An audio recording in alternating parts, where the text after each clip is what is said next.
Hey there, beautiful students. So, this is the second recording that I am making. I previously, and hopefully you've watched it already, made a recording that showed you, a screencast that showed you how to make a screencast using Screencast-O-Matic.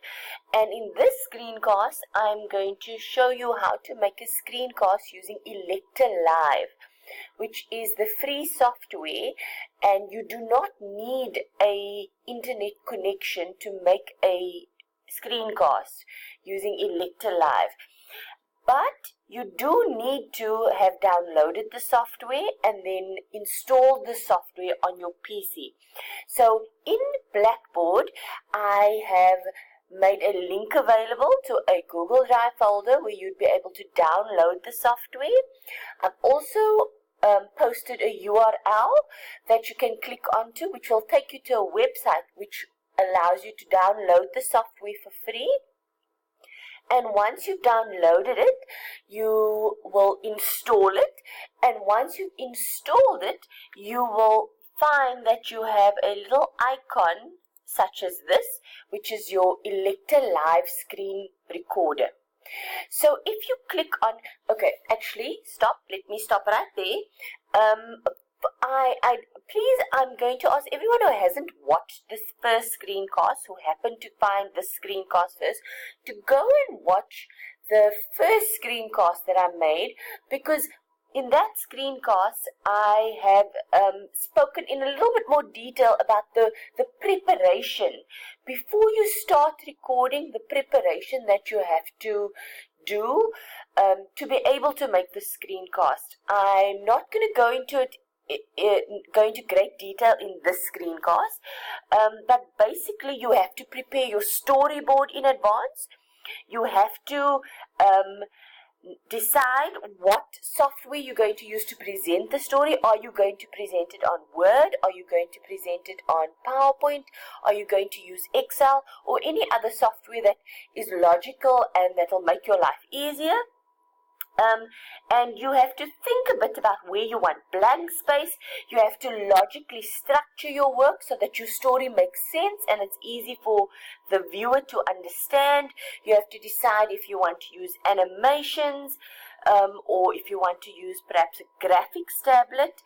And all of those things I've discussed in the previous screencast that I made. So please watch that and then come back to this if you haven't already watched it.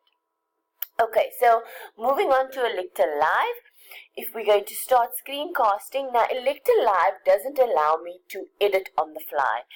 With ElectaLive, you can stop, but you can't truncate, which is something that I also explained in the previous screencast. So I'm clicking on ElectaLive, and there's a little pop-up that appears on the bottom right of my screen. So I want to record a new screencast, so I click on new, and there's a couple of cool things that you can do with ElectaLive. You can put branding on if you want. You can configure watermark. If you've got the time, then you can do all of that, adjust all of that settings. In Screencast-O-Matic, you could have done that as well if you had, but you would have had to do that on your PowerPoint presentation. So you could have your branding on your PowerPoint presentation if you wanted that. The other thing that you could do is webcam settings. You could, and Screencast-O-Matic also allows you to use the webcam in addition to viewing the computer screen. You can also, if you want your face to appear on your video, you can do that. In ElectaLive, you're going to use this to decide where the screen area. So drag the mouse, but I don't want to do that. I want the full screen. I want the full screen area, but you could, as I showed you, say for example you wanted to do that. So you wanted to use PowerPoint presentation. You would then tell ElectaLive this is the screen. This is the size of the screen that you want to record. And then as you would have done with Screencast-O-Matic, you just make this smaller, as you would have done with Screencast-O-Matic, you could then use the page up and the page down function. However, with ElectaLive, I don't like it so much because I can't, it's not as user-friendly in my opinion. It's not easy for me to see, and it's perhaps just something that I haven't gotten used to, where the screen is that I'm recording, because it doesn't have that really nice border. My personal preference when I am using ElectaLive is I actually personally prefer to use the full recording area. And so I would use ElectaLive for more conversational screencasts when I'm giving students feedback on work for such reasons, or when I'm just trying to record a lecture. Okay, the next important thing for you with ElectaLive, once you've made all these adjustments, you've configured all the settings that you want to use, you will then decide where you're going to save it. And you'll see here there might be a default setting, because I often save on the desktop things that I want to delete or relatively soon, or things that I want to reuse again within the next few days.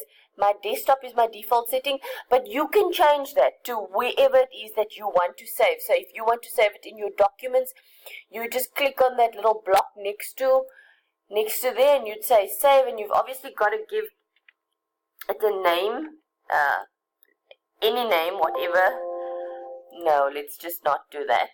But I don't want to do that. I actually like the name that I've got here. It's called Making Screencasts Using ElectaLive, and it's going to save it to my desktop. And so I'm just going to press OK. And so now I'm ready to start recording with ElectaLive. And when I'm ready to start recording with ElectaLive, I press the Start button. And it counts down just like Screencast-O-Matic, but from 5, 4, 3, 2, 1. And then I start recording whatever it is. Either my entire screen, as I've just selected, my entire screen, or the section of the screen that I want to record. And now this is the distinct difference, or the big difference between ElectaLive and Screencast-O-Matic. To end the recording, to pause the recording, is not that easy. Not with the Windows that I have. I've got Windows 10. Maybe it's different for your operating system. But to end my ElectaLive screencast, I've got to actually click on my hidden icons. Then I've got to select this little movie reel here, which is ElectaLive, and then I can press pause. But it's not as neat as Screencast-O-Matic. And if I want to resume, I can easily just resume again, and it will start recording from wherever it is that I ended. And this is the other thing. If I say stop, then it stops it immediately. It doesn't give me the chance to truncate as what I saw with Screencast-O-Matic. It automatically records it. Now, I have used ElectaLive for longer videos. Sometimes the 15 minutes that Screencast-O-Matic gives me is just too little, and I have used it for longer videos, but it takes a bit of effort, because then I needed to get Movie Maker, and then I needed to edit it in Movie Maker. And so you can use it for longer videos if you want to, and then you don't have to stop your video, but it just means that you're going to have to edit it separately. But that is entirely up to you. The most important thing is to have fun. It's a bit of a new experience, but I'm sure that this experience is actually going to add value, and not only for your class, it's not only going to be for marks. I hope that you're also going to be able to impress your boss one day, or impress someone one day with a nice instructional screencast that you make for them. But so that is it. It's pretty simple, pretty straightforward, I think. I'm not going to review, but okay, let's press review the video. 3, 2, 1. And then I start recording whatever it is. Either my entire screen, as I've just selected, my entire screen, or this. So I just stopped the review there, because we don't need to watch that video again. But so that is it, guys. Have fun. Bob's your uncle. And I will see you in class.